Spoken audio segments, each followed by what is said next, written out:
Hi guys, my name is Moran. Welcome to Getting Personal, my series where I read for you different stories from Reddit. And today I haven't been feeling that well mentally, so I thought that I need a little something to make me feel better. And that's why I decided to do the episode, which I was sitting on for quite some time. And it is wholesome stories which will just warm your heart, and that's exactly what I personally need, and I think we all occasionally need. So, without further ado, let's dive in. Before we do that, don't forget to subscribe, please. That will help tremendously. I took my wife on a regular date last night. Continue dating your spouse after marriage. This one is from True of My Chest. My wife, 29 female, and I, 26 male, have almost been married a year now. We are in a rough patch at the moment, but I think we are on the way out of it. For those who don't know, my wife was recently diagnosed with bipolar disorder and has postpartum depression from losing our baby prenatally in January. Either her meds have started cycling in or she is at the end of a very long manic episode, but in so many ways, it's like the woman I love had died and has come back to life. She's like her old self again. So I figured I would surprise her with a little Tuesday date night. We went and got a nice dinner, nothing too pricey, but tasted good and felt good eating. So the new Evil Dead, great by the way, and I would pay full price to see it again, and went for a walk in the park by our neighborhood. We just talked and laughed, and it was a really nice time. It was nice to lose track of time with her again. I forgot how funny my wife is. This whole cloud that we've been lost in since January made me forget that she's got the best sense of humor I've ever met. I had deep belly laughs several times, probably at a volume that was way too loud for a nice restaurant. She does this thing where she'll sometimes have a hard time getting words out because she's already laughing too hard at what she's about to say and take forever to tell a joke. It's really cute. It felt almost like a first date again. I don't know how long it's been since we've gone on a date like that. Between work and school and money and appointments and all manner of dumb bullshit,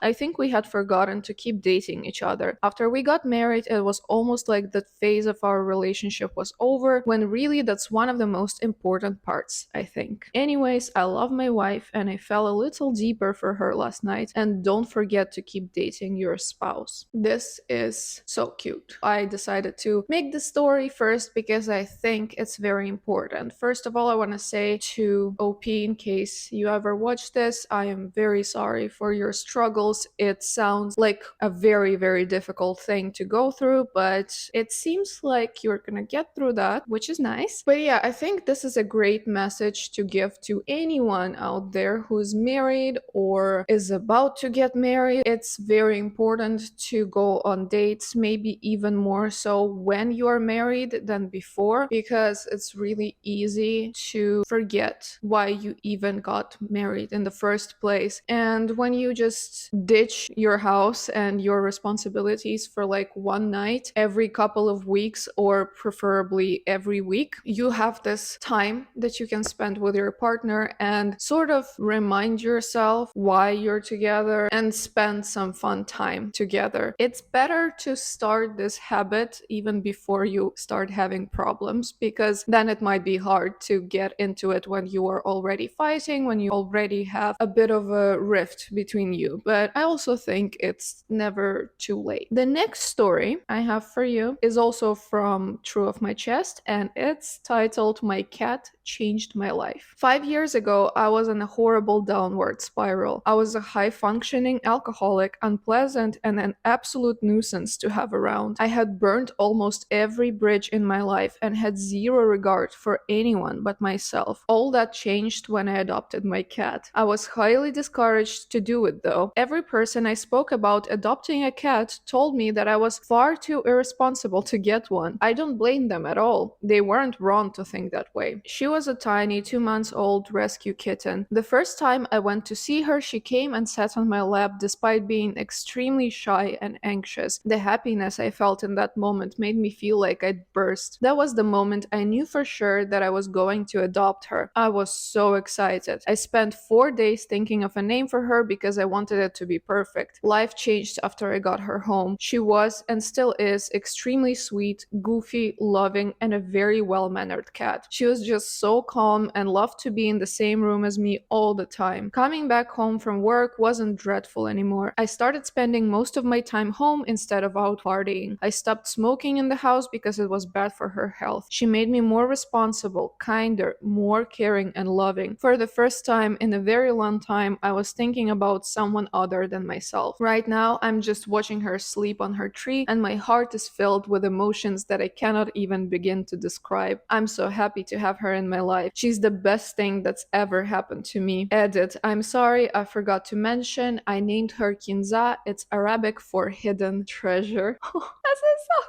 cute. As usual, there is cat tax. People must show their kitties or doggies when they're speaking about them on Reddit. I think it's adorable, and I'm very glad that for this person the cat actually changed everything. I really think that pets can completely do a 180 on your life. They can shift your perspective, they can make you more responsible, more compassionate, and just generally nicer, because you develop this connection with an animal that is very special. Of course, if you care enough to do that and if you are approaching parenting a pet responsibly. But anyway, without a lot of moralizing and whatever, I just want to say this is one of the best stories I've read in a very long time. Let's see the next one. A little kid just made me cry, also from True of My Chest. Just sitting outside of Starbucks drinking coffee, and I was quietly drawing, just minding my own business. A little kid around 5 years old walked up to me and hugged my leg just out of nowhere. I looked down at her and asked, "Where is your mom, little dude?" She just smiled at me and ran away towards a woman who I'm assuming was her mom. The mom came up to me after ordering and said her daughter thought I looked like I needed a hug and apologized for the randomness. Honestly, I really did need one. I'm not gonna lie, I teared up a bit. I love little kids, they're so wholesome. I don't necessarily like kids. I would probably be pretty much freaked out if a kid randomly ran up to me and hugged me, but I think the whole sentiment is very cute. You know, children don't have those inhibitions yet that all the serious adults do. So sometimes they dish out just pure kindness. And, you know, a little kindness can really turn somebody's days around a lot. So I think that's what we need to remember even when we grow up, because a lot of us, I feel like, lose it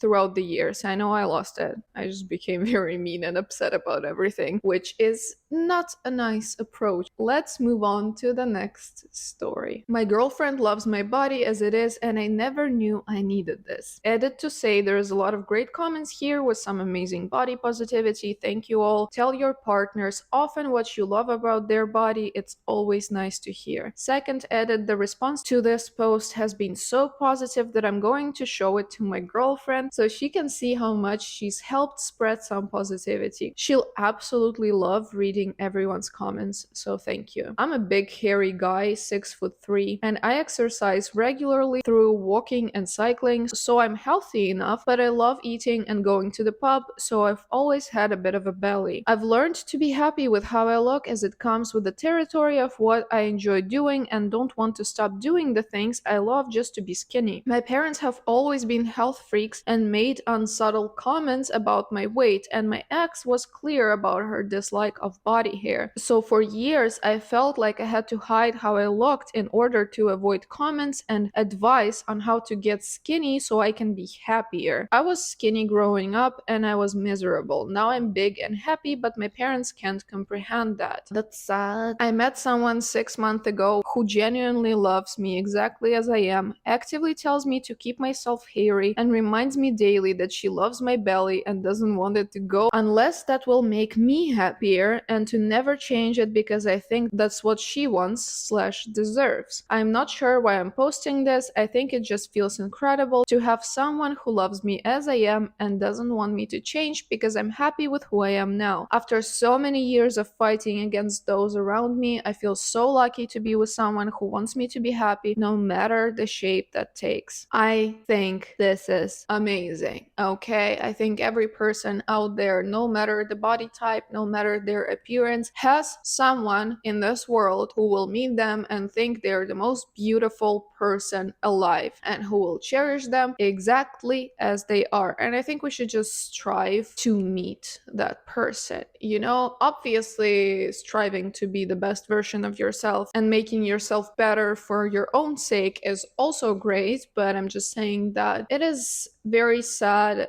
for me to encounter stories where people for a lot of years hate their body, hate how they look, and especially when these are the things they cannot quite control, like height, like the hairiness of this guy. I mean, he can shave off the hair, but it's also kind of stupid because that's who he is. Let's normalize not hating yourself, especially for the things you cannot change. So, the girlfriend is definitely a keeper. I hope y'all are happy. This was posted just 2 months ago, so I hope this relationship continues making you both happy. Let's move on to the next story. This one is a bit too touching, in my opinion. I cried during I, 27 female, have been seeing someone recently, 30 male. It's fairly new, but the expectations have been clearly laid out, our interests and outlook on life match, and we want to keep seeing each other. He is great at communicating, and I've noticed a couple green flags. We recently had